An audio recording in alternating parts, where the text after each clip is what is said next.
that becomes a question. But to say I was overly concerned about that, here's what I have, counsel. I have his phone at the scene where this body is.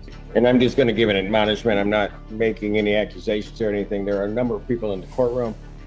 Any outburst, anything will not be tolerated, will be removed. If you keep giving me problems, you'll be taken into custody and there'll be no questions asked. I hope everybody is understanding. I think everybody understands. It does call the case of the people versus Fareed. Is it Hajar? Good afternoon, Your Honor. The court please Mark Krieg on behalf of Mr. Hajar. And Ryan Murad, PA 3665 on behalf of Mr. Hajar. Stand present to my right. Sir, please introduce yourself to this honorable court. My name is Fareed Hajar. I would give my P number, but I don't want anyone knowing how old I am. They didn't have them then, did they, sir? No. Everybody knew each other. My partner, he started when there was no P. Got it. All right. This is your motion. He can have a seat. Okay, thank you, Senator. I have filed a brief, but I have some supplemental information. Your Honor, I understand, and I did listen to the bond hearing, that there is an active homicide investigation going on. I spoke to Mr. Surma at the Wayne County Prosecutor's Office, who is overseeing that investigation, and I've spoken to Ms. Blanche, and she agrees. Here were the representations. The cause of death has not been determined. The investigation is open. There is no timetable as to when that will be completed. And it's not even clear at this stage that there is a homicide associated with the body that was found. I indicated that he is a longstanding member of the community. He has lived in this country for over 40 years, over 40 years. He served in the military and the Marines, and I have a picture, Your Honor, that verifies his service in Marines at Desert Storm. To say that he has community support is a gross understatement. Present, I'll just give a number of people who would vouch for his credibility, for his desire to appear at all of the cases to defend himself on these charges. First is Oscar Garza. Would you stand up, Mr. Garza? Mr. Garza is a retired Detroit police officer. He was a sergeant in the K-9 unit. He has known Mr. Hajar for approximately 40 years, has known him since high school. He has never known him to be violent. He has one prior misdemeanor from 2012. That's a DWI, which he received probation and successfully completed probation. I don't know if the court had an opportunity. I did give the court the URL for the Zoom hearing on all that. I review all of them whenever I have a motion, so I'd seen it. Okay, so all he said was he has, quote, the potential for violence. Outside of this offense, there's no history of violence. If he's charged with murder down the road, which certainly is an open question. So, when you're charged, you're presumed to be innocent. You would assume even more so when you're not charged. And that bond can be appropriate. Judge, I'm not asking here for a personal bond, although quite frankly, under the court rules, I don't think a personal bond would be out of order. I'm asking for a $100,000 10% bond with a GPS tether. He can only go to work, to medical appointments, and religious services. I think that is an absolutely reasonable bond. There's no history of flight. If the court has questions, I'd be happy to answer them. Well, in terms of the coordination, because it stretches over 2 counties, and you indicated that you talked to somebody from Wayne County. Correct. And maybe Ms. Blanche will answer this, so I was holding off in terms of the question. In terms of the murder investigation, as well as the potential charges, who would have those? They would be our jurisdiction. So I don't know why Wayne County would say that it's their jurisdiction, because we actually sat down and had a briefing with Wayne County Prosecutor's Office, Dearborn Police, Northfield. They were present. The body is located in our jurisdiction. So if we can't prove exactly where, let's say it comes back as strangulation or something, it happened on the highway. I mean, the jurisdiction would be where the body is. Body is, so right now, correct. we have jurisdiction. if we do declare homicide, it is going to be in our jurisdiction right now. But obviously we are not there yet, but this is an ongoing active investigation. Well, And and that just so that you know, and I sorry to interrupt you there, but that's why when you said about Wayne County, I was curious because it would seem to me that, at least from the sketchy facts that I know, that it would be here unless there was something else. If, may I, Your Honor, and Yes. I can expand upon that a little bit. We've spoken, and I think she would agree with what I'm about to represent to the court. Wayne County is also involved in the case because they don't know where she died. And we don't know whether it's a homicide. But I spoke to Ms. Blanche, and she agrees that it's an open investigation. No charge has been brought. There's no timetable, and they have not even, at this point, determined that homicide is the cause or the manner of death. To hold this man on a $2 million cash or surety bond without even know whether it's a homicide and under what circumstances, I think is antithetical to everything that this country stands for, that someone's presumed innocent. He has not been charged. If he's charged, then whether it be in Wayne or Washtenaw County, then the court can set a bond that it believes appropriate for a murder, depending on whether the proof is evident or the presumption great.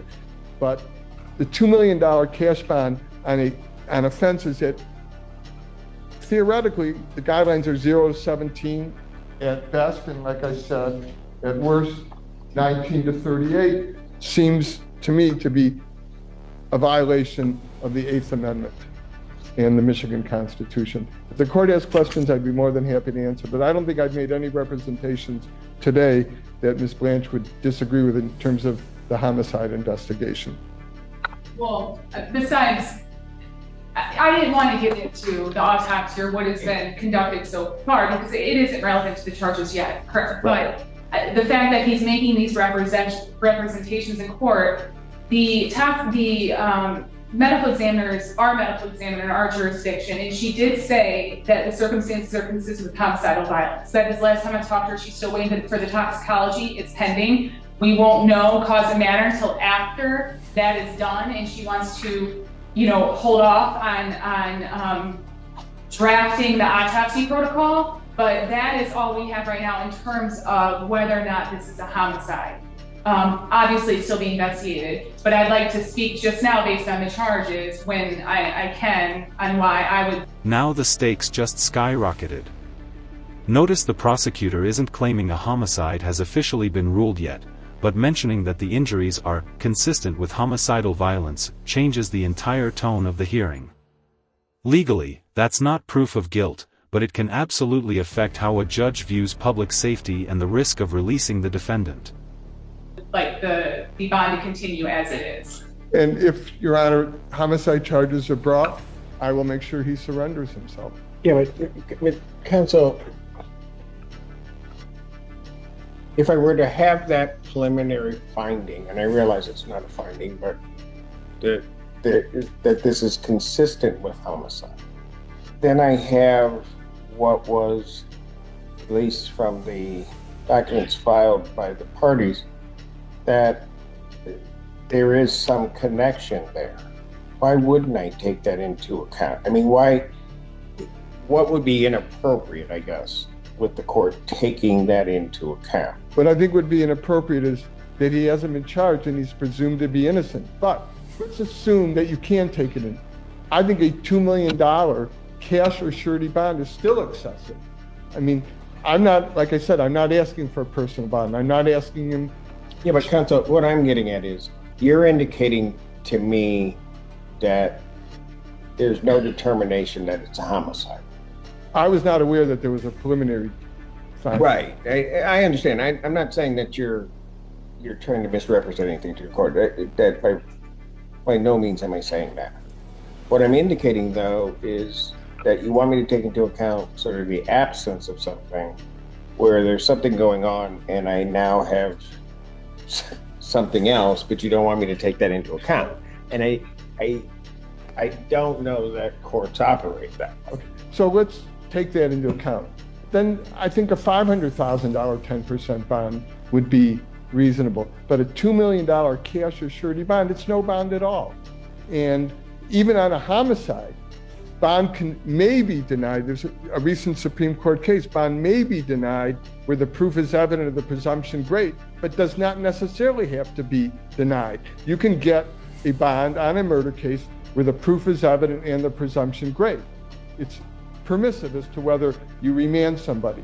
But on the charges that he's facing now, he's entitled by the Constitution, both of Michigan and the United States, to a reasonable bond. And for a case... I'm hearing you, but I'm just saying the idea of what's going to be a reasonable bond is in a lot of ways also, you certainly laid out the factors in your brief, but it's also the circumstances and sort of context that I'm operating in as to what the reasonableness of that bond is. Okay. I mean, certainly that has to be taken into account. This becomes a different type of case in certain respects because there is this ongoing piece of it. If the court does not feel my suggestion of a $100,000 10% bond is reasonable, then the court can set some other bond. But $2 million cash or surety, no 10%, I just think is far excessive given that what he's facing now carries, under the guidelines, in worst case scenario, 19 to 38 months. Okay. And I'll certainly let Ms. Blanche argue, but one of the things that I'm to understand is that there is, so a couple of things. One, that there may have been misrepresentations as to the knowledge of the individual to the police by the defendant. That's been an accusation. I have not seen any discovery yet, so I can't speak to that. I've been told that there was a false exculpatory statement made. I'm aware of it. Correct. And also phone tracking data. So, and my point to that is this, and I don't know how much of the discovery you've seen, what you've seen or none. not. If you're telling me you haven't seen any, then I don't know what I necessarily do with that. But as I'm to gather from this, were this a circumstance of he knew the person or saw the person, saw it with the person, nothing else sort of connects them there, and then the person a week later is found dead, I certainly get your point. I don't think that's what I have here, which places this, at least for me, in a different posture. Because and I'll certainly let Ms. Blanche give the argument and the information to the court on that. But from what I gather here, I have, I think, his phone in the township, in Northfield Township. I have, so he's sort of tracked to where the body is. That's my understanding. And also, well, right, but then also that there is video where the defendant is in the presence of the decedent in this case. So it certainly, I'm not operating in the vacuum you like for me to operate in, because I think I've got something wholly different here. Now, there may be other explanations for it ultimately down the road. I'm not making that type of finding, but I can't leave that out and just ignore it either. Okay. I get that, Your Honor. That's why I'm saying if the court doesn't feel a $100,000 10% is a reasonable bond, then the court has a variety of bonds, $500,000 10% bond, $1 million 10% bond, but a $2 million cash or surety bond is no bond at all. Your Honor, I would just argue that the factors that the court's relying on, what's been placed on the record, I still don't think is a nexus with a homicide charge. I think with count 1 and count 2, that's what the court's laying on the record here.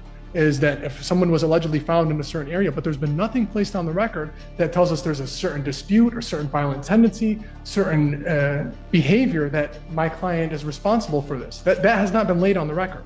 What's been laid on the record here is supporting evidence for count 1 and count 2 of this charge, not of any unrelated charge. There's been nothing before us that said that there was some sort of issue. So let me just stop you there for a moment, because there's a bit of a problem. Why is that? Because yes, that's what you're dealing with at this point. But I think that goes to then ignore the fact that there is this continuing investigation into a homicide, and then with the information, just the brief information that was presented by the people, that what they're, at least the medical examiner is seeing, is something consistent with a homicide. So, and I'll let you finish your argument, but I want to make sure that that you understand how I'm seeing some of this, and that is, if on the surface of it, something is consistent with a homicide, and then I have not just the defendant in the presence of that person, but then I have tracking data that would place him in the township near the body, I'm looking at something totally different. I get what you're saying in terms of the charges, but that becomes problematic, I think, from the court in terms of the setting of the bond and release conditions, because this is something that is fluid. So go ahead. And ultimately, just to finish off, Judge, I don't see that anything's been placed on the record, despite everything that's been placed on the record, that a GPS tether, any sort of confinement provision with that 100,000 10% would not be sufficient to protect any community. I mean, he's hired attorneys. He's going to be confined to his home. He's going to have to put up money. I mean, we have almost this entire community here behind us. We have his 87-year-old mother who lives with him, who he's caring for. He has his 2 children. I mean, his ex-wife. I've never seen an ex-wife come and support any of my clients, Your Honor, in court. So I think we have the community. You just don't know the good ex-wife. Go ahead.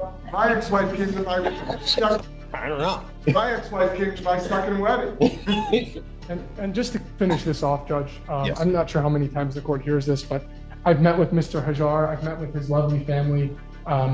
I really, really think that this is an amazing person. I think he's going to adhere to any of your conditions. I understand that there's a serious situation going on, but as it relates to bond, I don't think that anything's been placed that tells us he's going to violate a confinement provision or that he won't surrender his passport. He's willing to do all of this, Judge. And we have no problem with him doing this confined to his home and paying at least $10,000. But I'd ask the court to just keep that in consideration when ruling on bond. Ms. Blanche. Judge, obviously the victim is deceased in this case. This was called in as a missing person. Her last phone location was at the defendant's house. They went to go question the defendant. He said he doesn't know who this person was. And then they started gathering his coordinates of his phone along with video. And based on the video, the victim's last seen going into his house, she never leaves. His car at, I think it's early in the morning, you see his car lights come on, off, and then you don't see the defendant leave his home until later the day when he tracks up to Northfield Township, and her body is located in the place that his phone coordinates and his car, there's video, different places up in Northfield Township where he's roaming around, and her body is then discovered a week later. So she's last seen going in his home, she never leaves, and then her body is recovered a week later up in Northfield Township. I think there's huge grave concern for the community safety. He's been dishonest with police. He acted like he didn't know her. Then he said, oh wait, yeah, I do know her. She was at my house, but she left earlier in the morning. So there is concern for community safety. And the fact that on the records in place, well, a GPS tether would be sufficient here. That GPS tether would tether him to the home that this allegedly took place at. The fact that we have a missing person that was last seen in his house. So we have a GPS tether at that house with also, he lives with his mom and his kids, who his mom, I believe, was present at that time. So you have witnesses, possible witnesses, that haven't come forward to the police or even been honest in this, and we want to tether him to that house. Judge, I'm sorry, but there's a huge issue and a huge community safety based on misrepresentations by this defendant and then also the circumstances surrounding this case. So no, I'm asking you to continue the bond, the $2 million bond. I believe it's reasonable under the circumstances. I was asking for a $10 million bond. If this was a homicide, I would ask you to deny bond. But we are asking for a bond. We're not asking you to deny bond. That's not appropriate under the court rules. The $2 million, yes, according to community safety, I believe it is. It is. Just briefly, Your Honor, if the court thinks he shouldn't reside at his own home, maybe we can make arrangements that he could live with one of his friends, his brother, or a close friend. So there was a Detroit police officer who's known him since high school. I'm not saying, Your Honor, again, I don't want the court to misunderstand my argument. I am not saying that you shouldn't at all take the homicide investigation into consideration. What I am saying is, even if you take it into consideration, he hasn't been charged with it, and a $2 million bond is no bond at all. I mean, if you wanted to go to a bail bondsman, you'd have a $200,000 premium that would be non-refundable. They don't have that kind of money. So again, maybe he can raise some money with friends and family. He's obviously got a lot of support, but it ought to be some kind of a reasonable 10% bond. That's all what I'm asking. But Counsel, you would agree that the reasonableness, I mean, one of the things that you're arguing to the court is that he's not a danger to the community. Correct? I mean, No. go ahead. I don't think that's not the standard. The standard is, are there reasonable conditions that can assure the It's a safety? huge factor, Counsel. It is. I mean, that's a huge factor. It's an important factor. There's no question. But the question are there conditions that can be imposed that would mitigate that danger to the community? Nobody can say anybody is never a danger to the community unless, possession of. Okay, but Counsel, maybe you're not following what I'm saying. What I'm saying is this.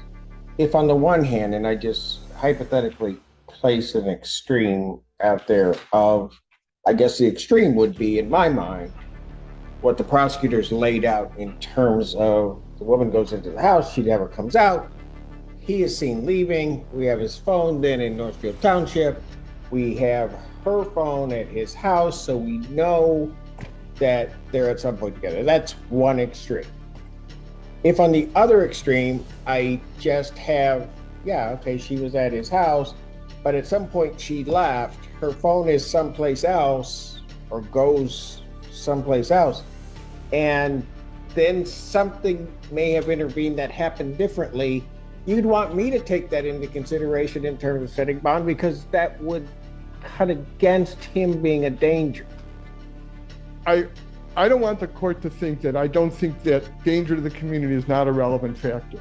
I hear the court completely. I've been doing this for 44 years and I get where the court is coming from. My point isn't that danger to the community shouldn't be considered. My point is that the bond that is set is unreasonable. And you can consider in determining what the appropriate bond is. It doesn't need to be a $2 million cash or surety bond. Maybe you a $2 million 10% maybe bond. you agree or disagree with this, but the reasonableness, especially if I were just using the one factor of danger to the community, the reasonableness of that bond that I may set is certainly going to be dependent in some way with the risk that I see. Correct. Right? I agree with that. So it really requires me to sort of analyze what's there and what risk is there. I never forgetting he's presumed to be innocent. I'm not saying that, but just in terms of the risk of what evidence is there. I'm having a difficulty here at this particular moment because I don't want to, I want a full fair hearing for anybody that comes before me. When you indicate to me that you haven't seen the discovery in some of the stuff that's coming out, and I'm not saying anybody's playing any games, I'm not saying any of that. I would just like the full-fledged argument. There may be a reason, if true, and I have no reason to doubt it, that her phone tracks to his house, which may be inconsistent with statements that he's given. There may be some reason for it. where I'm at right now, and I understand why you brought the motion when you did, but where I'm at right now is that gets put out there. I don't have anything on the other side of that. And there may be, and it may be unfair for me to be looking from you if you haven't seen even the preliminary parts of the discovery. The only thing I know is what I listened to at the arraignment and the bond hearing at the arraignment. But let's assume let's say this was a murder, which it's not at this stage, and the cause and manner of death have not definitively been determined. I think a $2 million 10% bond would be reasonable. So what I'm saying is the court should not have to punish him and make him pay a premium of $200,000 that is not refundable. So make it a 10% bond, Your Honor. I don't think this court gets in the business of punishing people with bonds. We just don't. But again, But counsel, sometimes the prosecutor thinks maybe the court's being too lenient and we're letting people go because of the bonds that we've set. Then there's defense attorneys that get all upset with us saying we're trying to punish people by the bonds that were set. I can tell you every judicial officer in this court, and I know certainly for me, I'm looking at a number of different factors. I rely upon counsel to give me all of those factors. I factor in all of the things that you pointed out. Factor in, is this person going to be a danger to the community? Is there a way that I can, given the circumstances of what's going on, safely release this person into the community and the like? I go through that whole analysis. can I throw something out to the court that I think... Can I stop you? Probably not. You So probably, go ahead. If you told me no, I would keep my mouth shut. I can tell you that. I've learned. Judge, the difference between a $2 million cash or surety bond and a $2 million 10% bond, the only difference is either way he has to put up $200,000. Either way he has to put up, but one is refundable and one is not. And even the $200,000 10% bond, the court keeps $20,000 of that for administrative costs. So all I'm saying is, Judge, if you're going to make him post $200,000, if he shows up, which is certainly isn't chump change, $200,000, that is a significant bond, and he forfeits it if he violates it in any way. And if the court feels that he should live with his brother, who would ask as a third-party custodian, so be it. But I'm asking, Your Honor, that all I'm saying is, even when you consider the homicide investigation, that a $2 million cash or surety bond is excessive. That's my argument, Your Honor. And whether... Well, you just said two things to me, because I'm trying to figure out, and I want to make sure I'm getting your point. I understand you're saying that it's excessive. You're also making the argument, I think, that even if the net dollar amount's the same, that when all's said and done, somebody, whoever would put that up, would like to get some of it back. Well, the bail bondsman doesn't get it back. Oh, I know. I am aware of that. But also, the difference is that he could possibly raise $200,000 with the understanding that he's going to show up, these people trust him, they would loan him the money, but with a bail bondsman, he'll never see it again, and nor will the friends and family that are willing to chip in to post the bond. He does not have $200,000. I mean, I've never, I've been doing this for 44 years, shown this kind of support at a bond hearing, ever. I mean, he's got strong ties with the community, he served his country honorably, put his life on the line in Iraq. Counsel, I'm not disputing any of that. I know you. That's what it is. I also realize I have people who may have led great lives, that when one's looking at it, they've led great lives, that all of a sudden something happens. Don't know what, maybe nothing happens, but all of a sudden something's in front of me that something has happened. And at that point, I have to sort of weigh and balance and try to determine what would be appropriate to have this person released.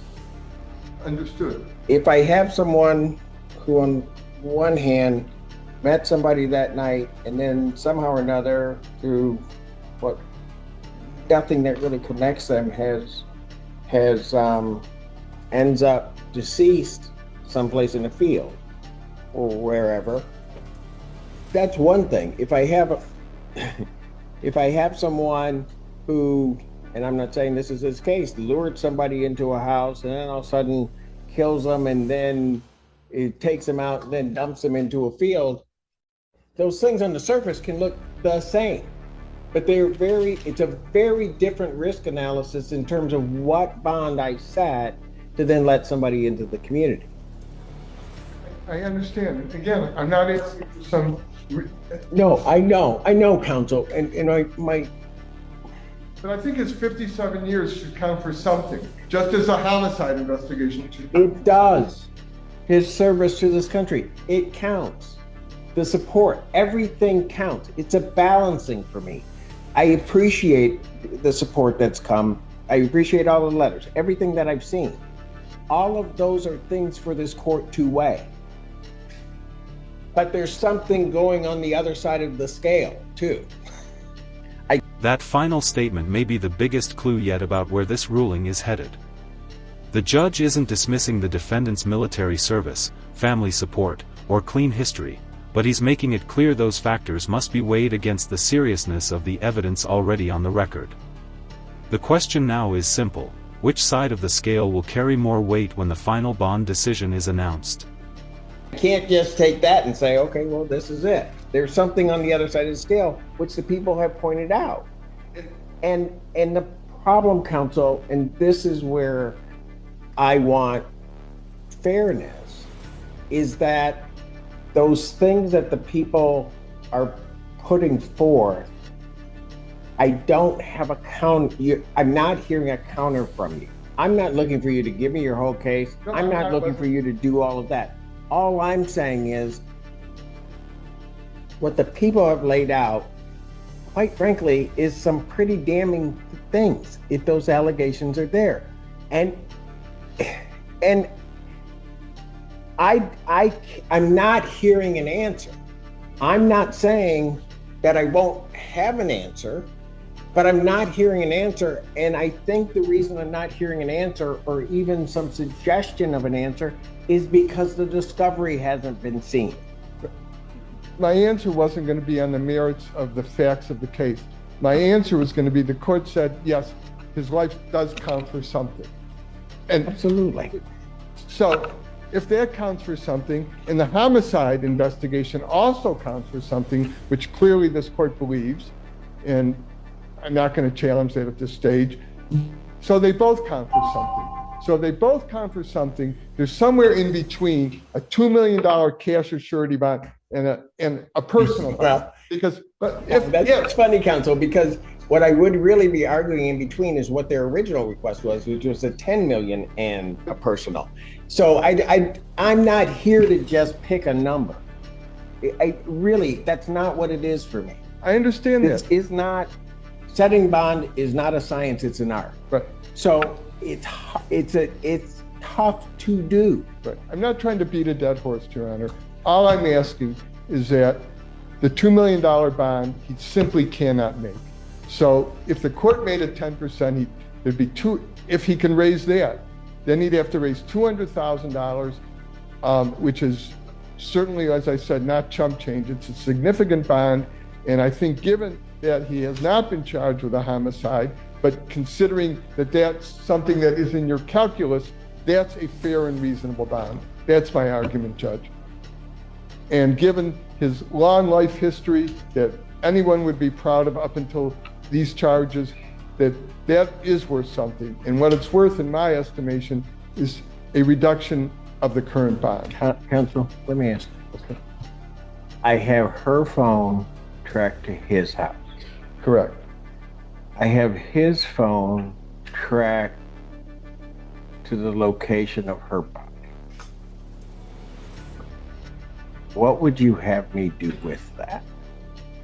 I'm not saying any of that can necessarily be proven, but what would you have when you're talking about me doing the calculus. What do I do with that?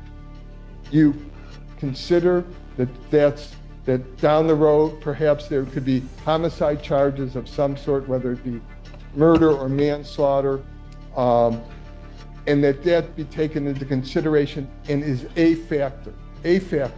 But there are also other factors that I think can assure conditions or a combination of conditions, meaning tether, passport, third-party custodian, that will assure the safety of the community. I'm wondering whether or not you would agree with that if you saw at least the preliminary discovery. What, a $2 million bond? Well, I would. with something other than what you placed in your motion. And I don't know, counsel, and I'm not trying to put you on the spot in that. I'm just saying. If and when he's charged with a homicide, it could be remanded. But counsel, let's say it's not even the homicide charge. But I have those factors all in the charges what I have now. That's a huge risk. Anytime someone is released on bond, there is a risk, Judge. Yes, but counsel, there are different cases. That's right. And if I have some woman who has disappeared, who ends up dead, who the phones are at the same places, and then within the course of that investigation, I have someone that you want me to let out to say, trust him that he will do this, and I look at his life, I also have that other part that he's been deceptive throughout the investigation. All of that's got to play in. Yes, if you want to take that into consideration, I understand that. My argument, Your Honor, is that if there's going to be a $2 million bond, it ought to at least be a 10% bond. And that, I think, is a reasonable bond. I've seen homicide cases, murder cases, that I've done in my 44 years, and I've done nothing but criminal defense my entire career, where I've seen in homicide cases bonds far less than a $2 million 10%, where there's significant evidence. So what I'm saying, Your Honor, is what's reasonable. And what I'm arguing is a bond that one can't make is not reasonable. I don't want to lose credibility with the court, so I get the message clear, it's come through clear, that the bond I've requested is not in the cards. But I think to have this bond where it's at and just make it a 10% bond where the same $200,000 is posted is reasonable and fair, taking into the facts and his life. So counsel, if I set it at $500,000, 10%. I don't think that's $500,000, Judge. Oh, I can do math. Yeah, I get it. That's. Can I speak with the family for a minute, Your Honor? This is the issue, because he's saying this is not a reasonable bond, but he also in the same breath says it would be reasonable if it wasn't a surety so they could get the money back. So we can bring them, we can provide the money to release him, but we want it right back, so that's why it's unreasonable. So he does have access to the funds clearly to be able to actually pay the bond. So in this whole reasonable thing, there's no case law that counsel has applied to this court saying that this bond that's been set by the magistrate was unreasonable from the start. So at this point, Judge, I don't think the magistrate was acting outside its authority unless there's some law that can be provided. But based on the circumstances and the argument, I don't know how you are unreasonable at this point. Now it's just whether or not how we're going to pay for the bond. Judge, my law is the 8th Amendment to the United States Constitution, that fines should not be excessive. I will give you time to talk with the family. I'll take a recess. Thank you. Let you know. All right. Thank you for giving me the opportunity to talk to the family.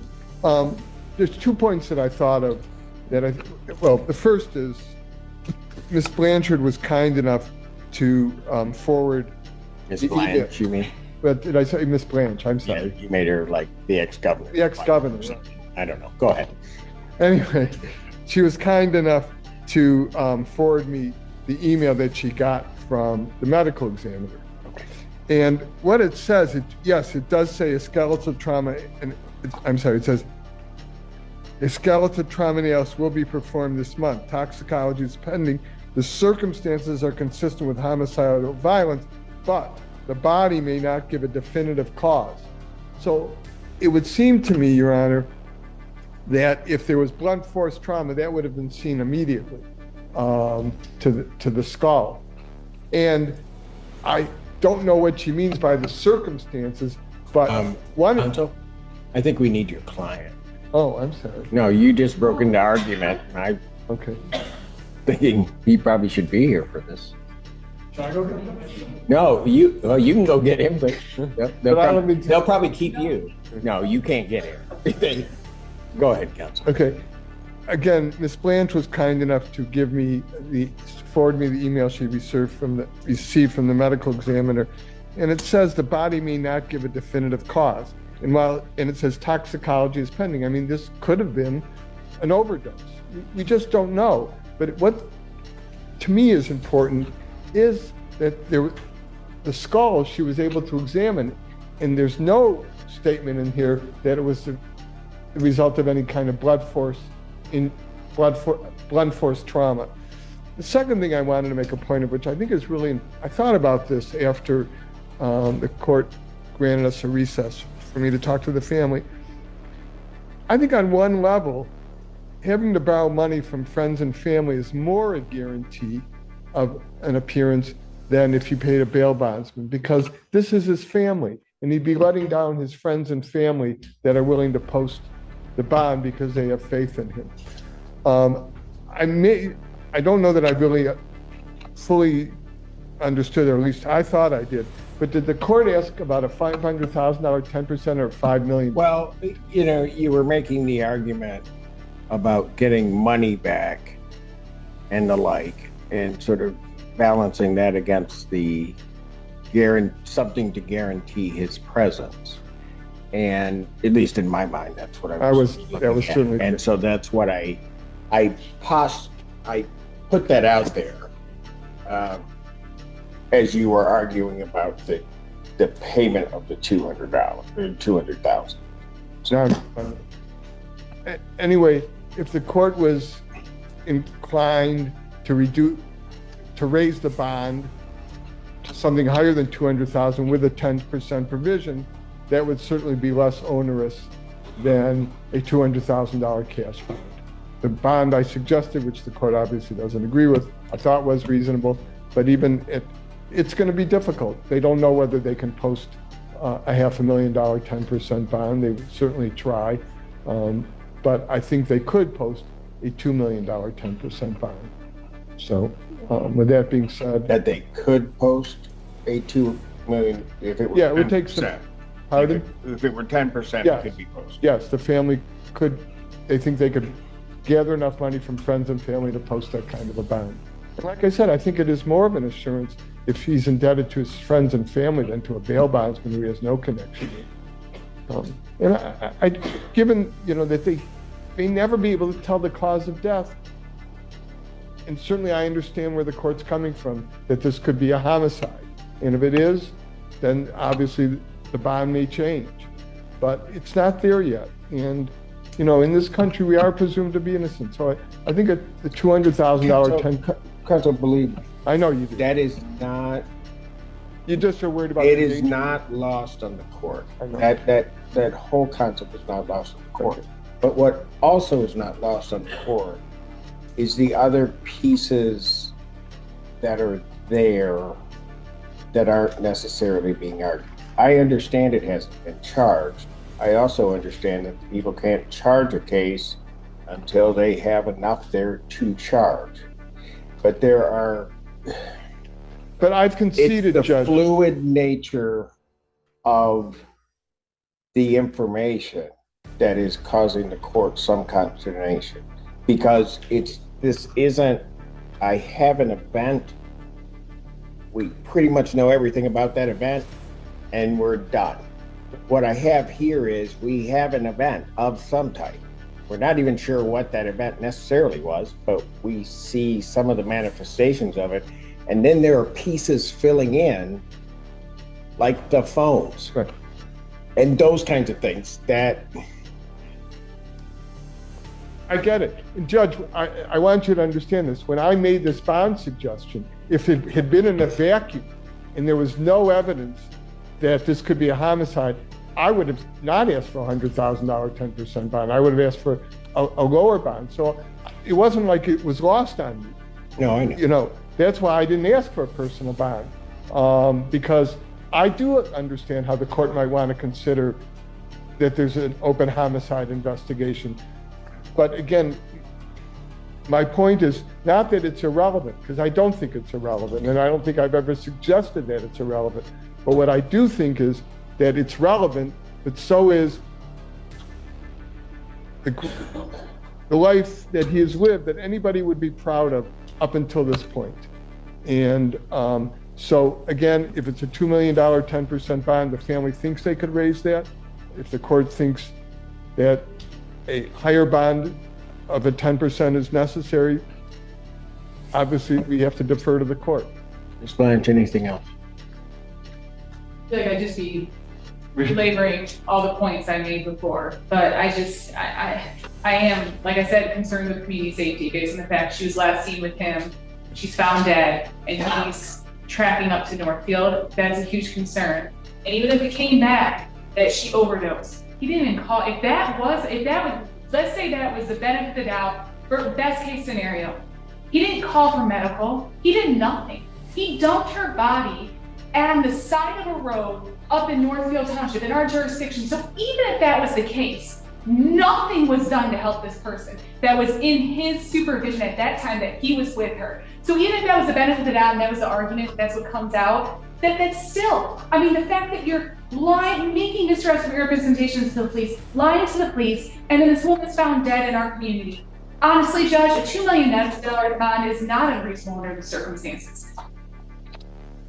I believe we are set for a PCC next week on the 25th. Okay, here's what I'm going to do, and I'm doing this for a reason, mainly to inure to the benefit of the defendant in this case. I'm going to, I've heard the argument here. You can supply me whatever other information you want to supply to the court. I'm going to make my decision. I'm going to move the PCC to 3 o'clock on the 25th, if that will work with counsel's schedule. I will also set my decision on your bond motion for that same time. I want to mull over some things. I want to look at it. I'm doing that, and usually I don't adjourn my decision on bonds to another date. I will usually make that decision, but I want to look very closely at some things. I also want defendant to at least, defense counsel, to at least get a preliminary look at the initial discovery that's there, so that, and have an understanding of what the court may be taking into account with what the people have presented. So that's what I'm going to do. I don't, like I said, I'm not accustomed to doing that.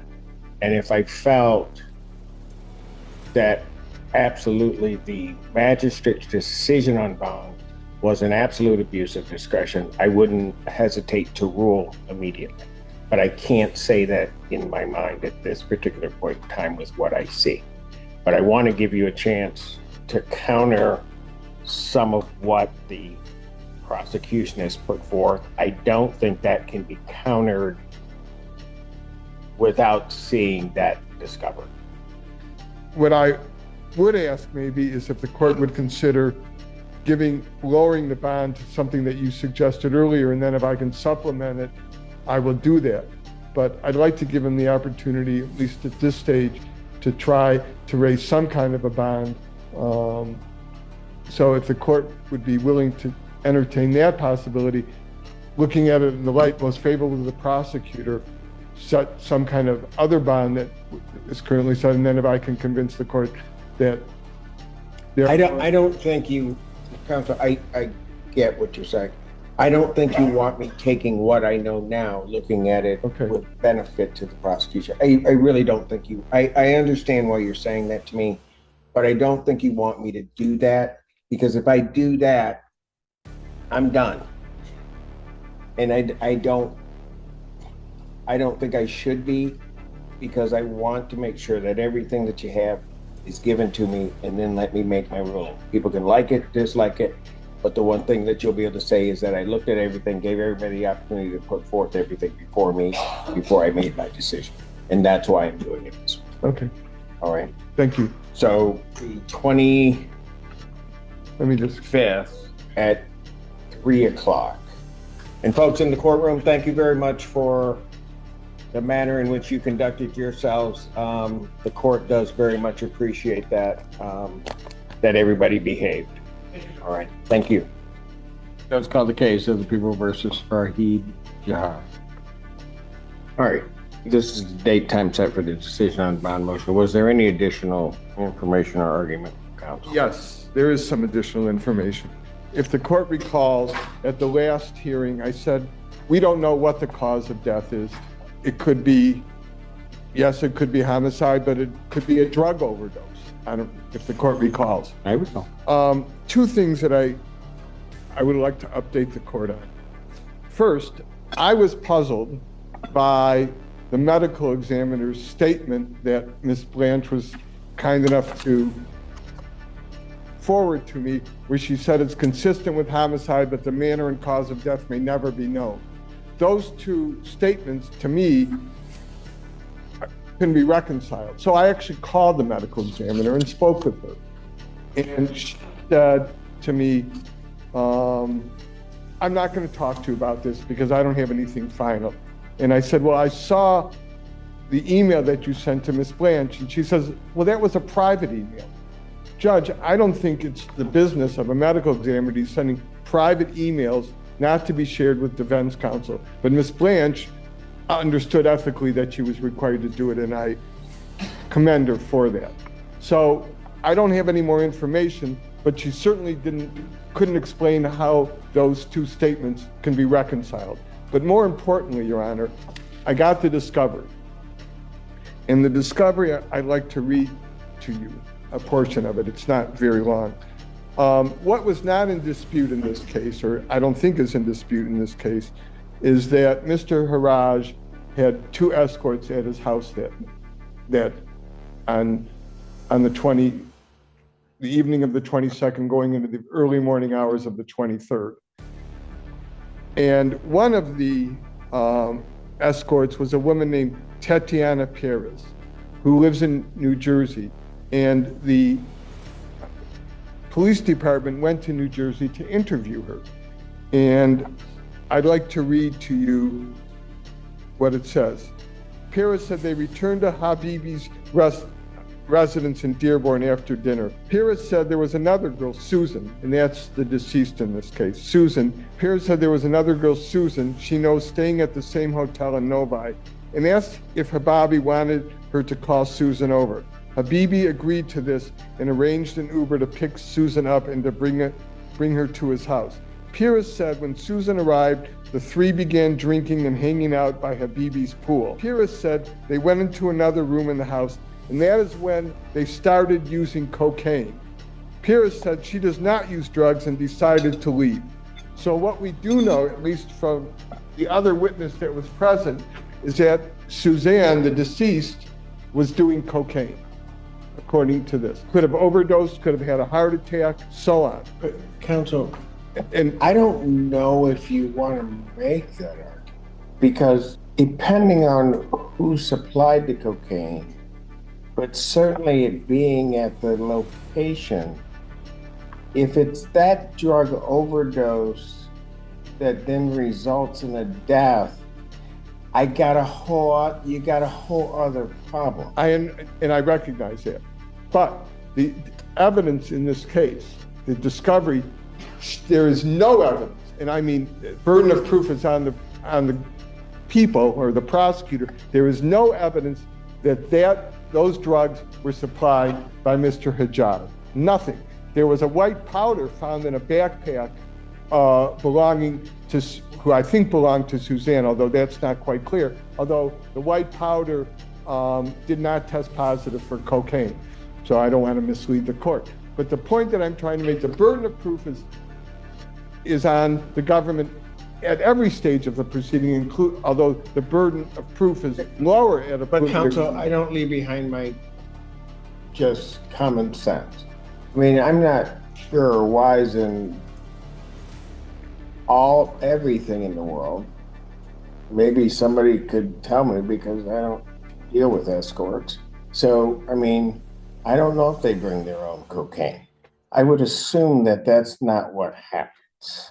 But Judge, in all due respect, I mean, we're making an assumption where a man is presumed innocent, isn't even charged with this crime. Counsel, this whole thing is full of assumptions. I mean, No, you're assuming it's a drug overdose. I don't know that. I'm not assuming it's a drug overdose, but what I am saying to the court is the court was extremely concerned based on the evidence that Mr. Hajar may have been the one that committed if it was a homicide at all, and we don't even know that he was responsible for the death. But there's no. No. Certainly, that becomes a question. But to say I was overly concerned about that, here's what I have, counsel. I have his phone at the scene where this body is. I'm not disputing that. I have this woman, along with another woman, as I'm to understand it, that goes into his house. Her phone, the deceased phone, is pinged to his location. And then it's time also to understand nothing else after that. So there is certainly a whole lot that can be made up in there or assumed to be, but I've got somebody that's dead. The last place I have that person is his house. That's what I got. That's what you got. I'm not disputing any of that, Your Honor. And that's why when I filed this motion, I didn't ask for a personal bond. I asked for a $100,000, 10% bond, because the defendant has not been charged with a murder, but recognizing that there are circumstances which might lead one to believe, although he's presumed to be innocent, that somehow he was involved in a homicide. But there's no evidence at this stage that it was a homicide. And I'm not saying, Judge, and I maybe I'm just not making myself clear, but I'm not saying that it shouldn't be some kind of a cash bond, although the presumption in Michigan is to give a personal bond. But a $2 million cash or surety bond, where he has to pay a bail bond person $200,000 that is not refundable. If the court believes that a $2 million bond is appropriate, which, again, in all due respect, I don't think is appropriate, then it ought to be at least a 10% bond. There's a case that the court may be familiar with, and that is People versus Reginald Davis. This is a case where the defendant was actually charged with murder, and the judge allowed him to be released on bond. The Court of Appeals reversed it because the statute says that bond shall be denied where the proof is evident or the presumption great. It then went to the Michigan Supreme Court, and the Michigan Supreme Court remanded it back, saying that's inconsistent. Is that inconsistent with the court rule and with the Michigan Constitution that says may be denied? Ultimately, the Court of Appeals ruled that a defendant can be admitted to bond even where the proof is evident or the presumption great. And that's a case where he was actually charged with murder. The court does not say what the bond was in that case. But in our case, and the court said bond ought to be reasonable. According to the court rule. So what I'm saying, Your Honor, is I'm not asking this court to release him on a personal bond. It's obvious to me, and I've been doing this long enough to read the tea leaves, that this court is not going to grant a bond that I've requested of $100,000, 10%, but a $2 million cash or surety bond where the defendant has not been charged with a homicide. It's not even clear that it was a homicide. I just think that bond is unreasonable. So if the court made it a 10% bond, at least they could post it and maybe get some of it back at some point. But I also want one other thing. If the court will recall, if you look at all of the factors that are set forth in 6.106, one of them is a third-party custodian. I introduced the court to a former Detroit police officer who has known Mr. Hajar since they were in high school together. He said he would act as a third-party custodian. He's a retired police officer, but there's nothing in Mr. Hajar's background that would indicate outside of this offense that he has ever had any tendency towards violence. And I just think that while maybe a substantial bond, if the court feels it's appropriate, so be it. But $2 million cash or surety, I think, is excessive in violation of the Constitution. I've said my piece, Your Honor. You would agree that reasonableness would also have to be balanced against one's means. Correct.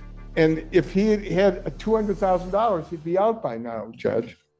So do you want me to go through and just pull all of his financial records and anything that he's attached to in order to make a proper determination of reasonableness? I mean, that's what's going to happen.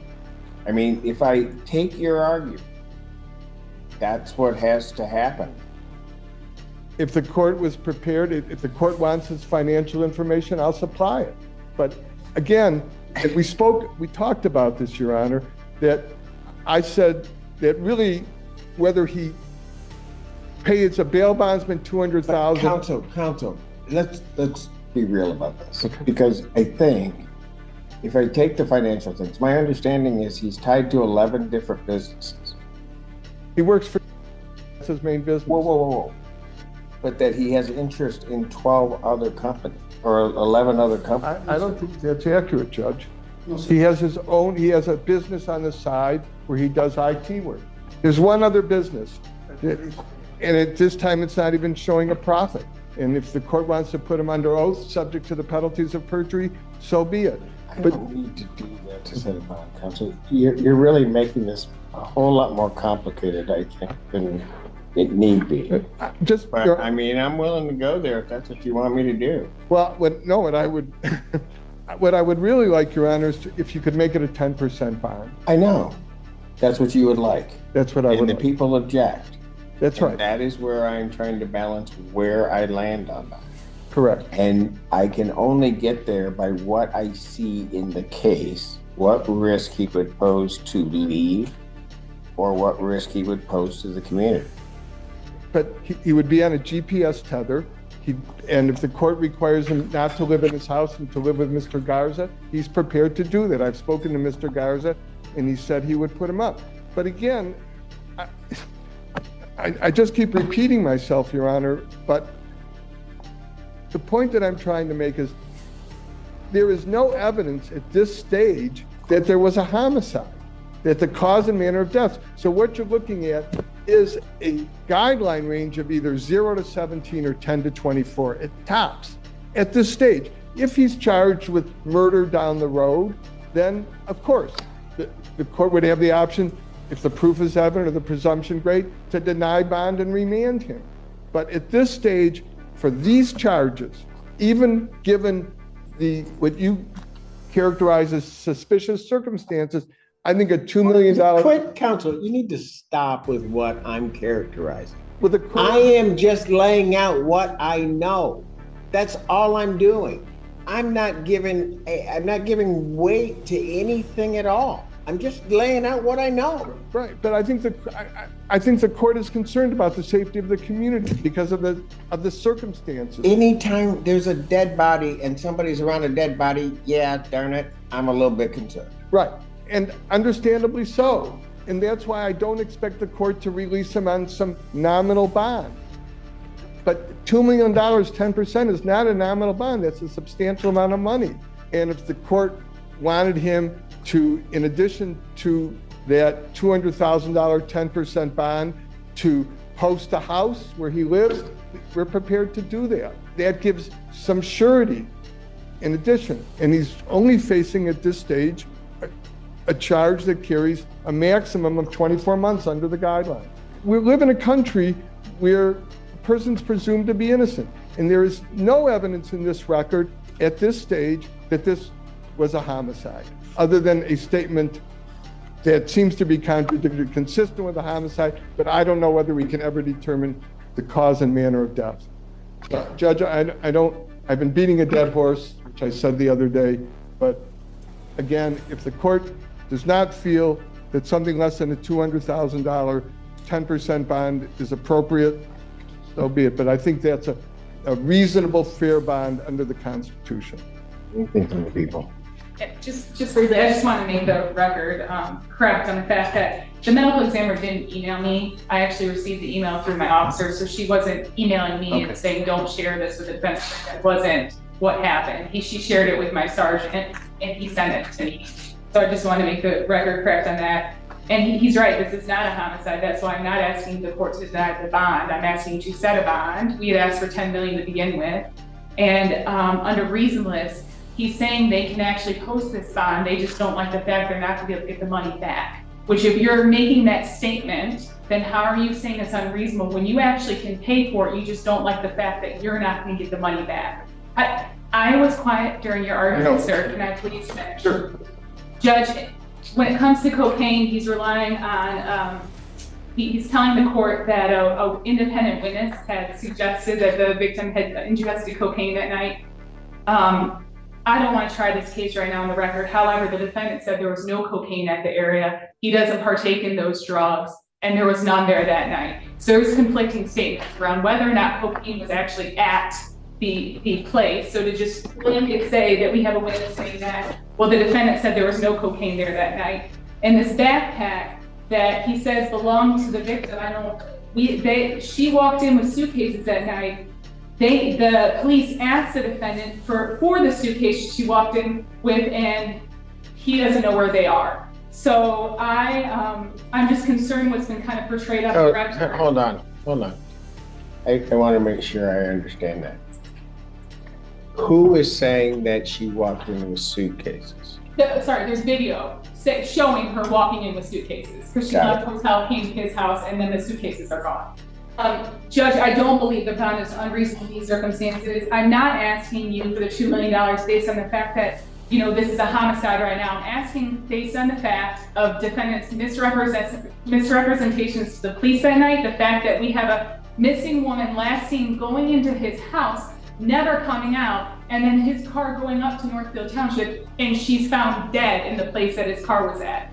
That alone, those circumstances, I believe that he presents extreme danger to the public, and I believe based on that, you can rule $2 million for his bond, and I don't believe it's unreasonable because he's already said that he could post the $200,000 to 10% to a surety bondsman. So I don't know how you can keep that argument, Judge.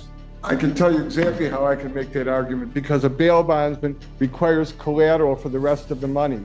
So they'd have to post collateral of $2 million. They don't have that. That's the problem. If it was just the $200,000, it may not, they could raise it, although I think it's punishment to have to do a non-refundable $200,000, but the bail bondsman requires surety such as a house. And that's $2 million because the bail bonds person needs to protect himself.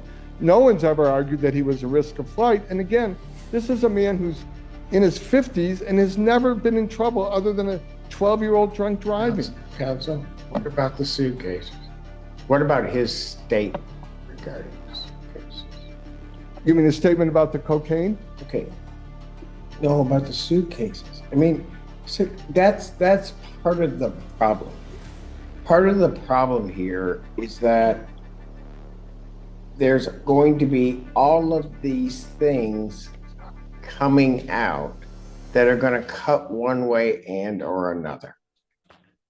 And so I was, at least for the purposes of this decision, satisfied to say there are certain misrepresentations to people that was contained in the people's motion. But now when I get down into the specifics of what those misrepresentations may be, that raises more concern for me. I mean, because counsel, the witness you're talking about, you went through a lot of things about it potentially being something involving drugs. Then we find out and you quote a statement about the drugs, only to find out your client's denying that there was ever any drugs. Then it just gets worse. I mean, at least in terms of my analysis of what risk he poses, because now I have that woman walking in on video with suitcases. She leaves there, the suitcases aren't to be found. They ask for suitcases, he doesn't know where they are. There was one suitcase, it's not plural, but yes, the video And shows where's the suitcase?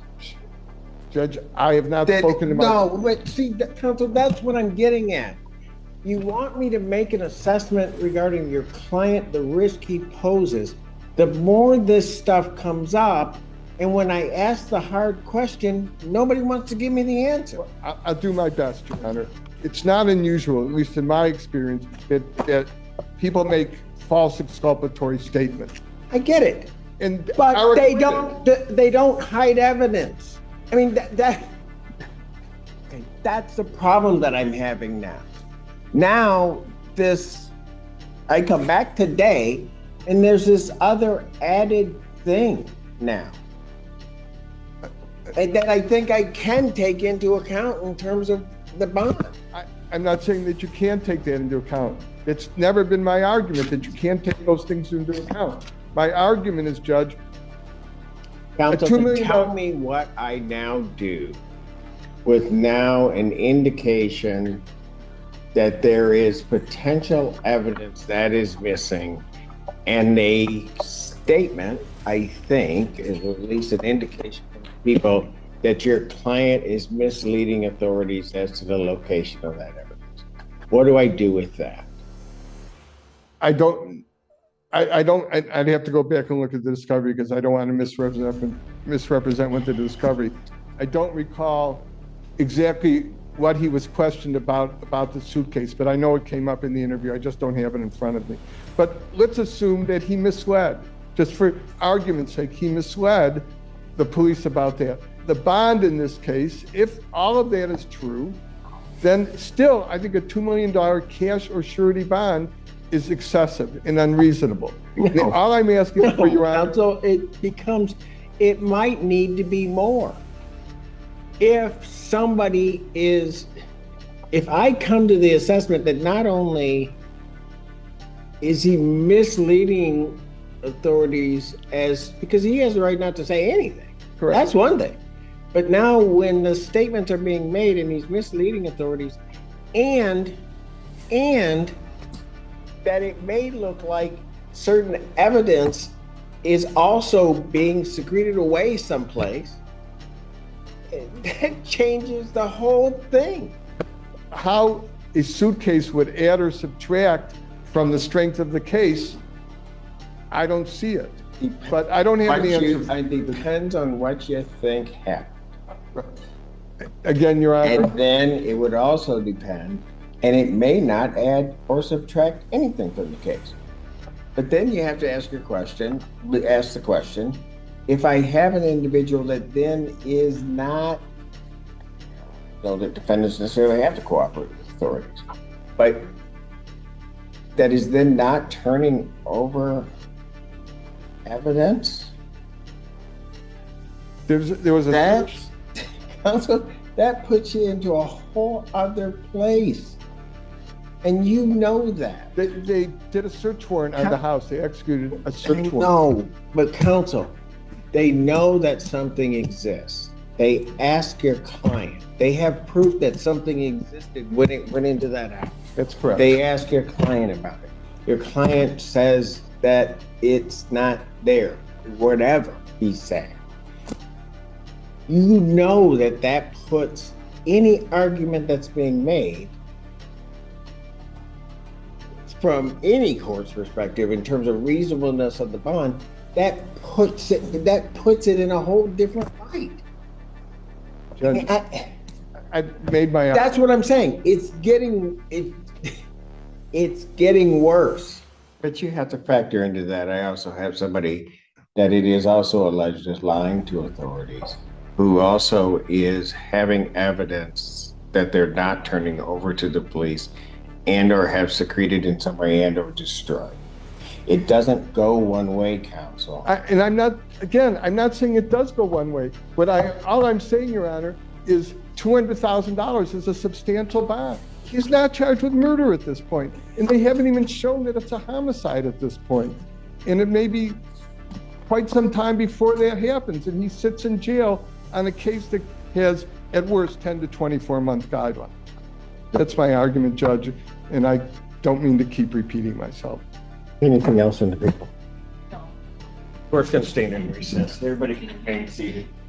Back on the record. The court has reviewed the Court of Appeals case and read over the Court of Appeals cases provided by the defense. Let me first say, as I said at the end of the last hearing, I do not believe that the bond is set by the magistrate, at least based upon the information that the court had at the time, that this court had at the time, that this court could constitute or say that that was an abuse of discretion. What is notable in the defense's argument, and all of it certainly being legally correct, but then again, taking those arguments and applying them to particular factual circumstances, at least as the court would know them at this time, maybe where there is some difference.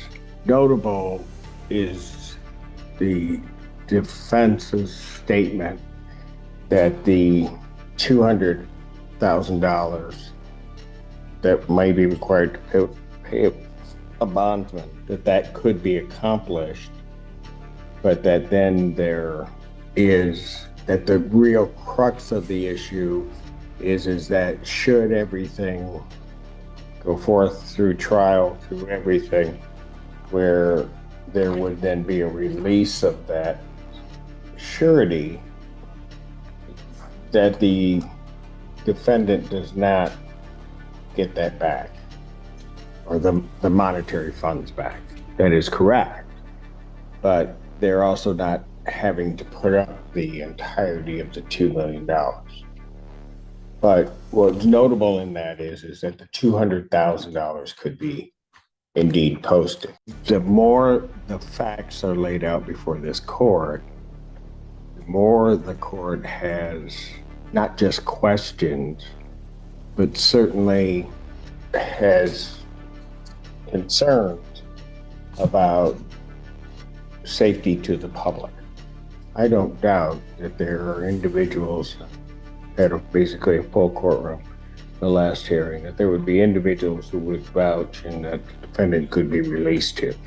That isn't really the court's concern. What is of concern to the court is that as this is ongoing, the risk, the danger, as it is uncovered as to maybe what occurred in this case, would lead the court maybe to a different conclusion as to the defendant's danger to the community and the threat that he may pose. By way of example, certain facts today, some of them laid out in generalities, but not in specifics, were not known to the court just last week. And they do give this court great pause. And I don't think it unreasonable for this court to take into account what may be statements made for the purpose of misleading an investigation and or the concealment or the destruction of potential evidence in the case. One of the reasons why I wanted is counsel were going through everything last week, that the defense at least be presented with or have the discovery in case those arguments were made. That having been said, the court is going to rule in this case that the bond is set by the magistrate. As I've indicated, I don't believe is unreasonable. I do not believe, under the circumstances, I do not believe that it is unreasonable. I do not believe that it was an abuse of discretion in terms of the magistrate in setting the bond. To be quite frank with you, given what I learned today, it might lead this court to think that a higher bond might be required. But I'm not going to do that either. I'm going to leave the bond where it is at $2 million, cash or surety, so that it can be posted. I will do this, however. Should the defendant not be able to post that bond, I would give the defense an opportunity to produce to the court certain financials, which I think the court, certainly under the court rule and otherwise, can take into account in terms of his ability not necessarily to pay the $200,000 to the bondsman, because it's already been acknowledged by defense that they can do that. The question is the collateral that would frame up to $2 million. And the court would take a look at that and then reevaluate if bond cannot be posted. The court would then reevaluate and take a look at the bond. I would also say, however, because of at least what the court knows or thinks it knows at this point in time, that as a additional condition of the defendant's bond, and I believe that the magistrate did order a GPS tether, I would order that if the defendant is released, he is to be a GPS tether is to be placed on the defendant prior to his release. Indicated also he would have to surrender any passport or any other documentation which would permit him to travel outside of the United States. Additionally, as part of this court's order, given what I've seen here, that should there be enough evidence at some point, and this will be a condition of his bond, that if there be enough evidence that the people would file and charge the defendant with open murder, first or second degree murder, or any other type of homicide type of an offense, that the defendant bond as set would be canceled, and he would then have to surrender himself immediately to the Washtenaw County Jail if those charges were to come about. And that would, as indicated, be a condition of his bond in this case. That is the ruling of this court. Is there any questions regarding the court's ruling? Would the court consider if we can post 2 residences that equal, let's say? Counsel, I think I was very direct in my. Okay. That is. I'm going to shut up, Judge. If the bond as set cannot be posted, I'm giving the defense an opportunity to provide to the court financials that would lead the court in a different direction or to restructure his bond. Thank you. So with those conditions, defendant's motion is denied regarding a reduction or change in bond. I've given the opportunity for you to do other things and provide that to the court. I will look at it. I will diligently look at it. And if there's something that can be fashioned, I will do so. I appreciate it, Judge. If it's And I accepted. appreciate the court's patience. It's been the longest bond hearing I've heard. Yes, and after 25 years sitting here, my longest one ever. So, Your Honor, we would ask the probable cause conference to be put over 1 week so that we can see whether he has the wherewithal to post the bond under the current conditions or whether we need to present financial information. So that would be, let me just make sure I have that date open. August 1st. Pardon? That would be August 1st.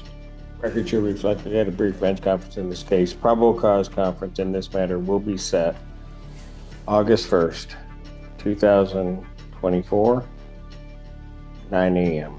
Bond will continue in its dollar amount with terms as stated on the record.